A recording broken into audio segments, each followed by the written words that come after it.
Hello everyone, welcome back to my mini blog. আজকে জানুয়ারির 8 তারিখ, সকাল সকাল মায়ের হাতে রচা দিয়ে দিনটা শুরু করলাম। তারপর ব্রেকফাস্টে ছিল মুড়ি, আলু সেদ্ধ, চানাচুর, পাঁপড় আর শসা।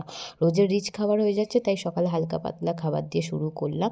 এরপরেই চান করে খেয়েছিলাম আমি 2টো আখরোট আর 2টো খেজুর। এটা হেলথের জন্য খুবই ভালো। এরপরেই দেখেছিলাম একটা পার্সেল এসে গেছিলো। আমিও জানি না পার্সেলে কী ছিল, এত অর্ডার করি যে মনে থাকে না কোন পার্সেলে কী থাকে। চলো তোমাদের সাথে ওপেন করি। এটা দেখলাম এসেছে একটা হেয়ার সিরাম। চুলটা ড্রাই হয়ে যাচ্ছিলো, তাই হেয়ার সিরামটা অর্ডার করলাম।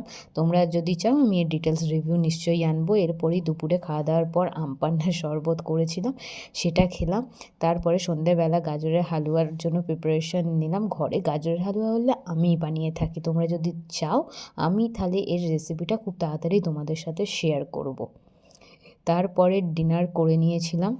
তো এবার রাতে হচ্ছে স্কিন কেয়ার করে শুতে যাওয়ার পালা। আজকের ব্লগটা এইটুখানি, তোমরা পাশে থেকো।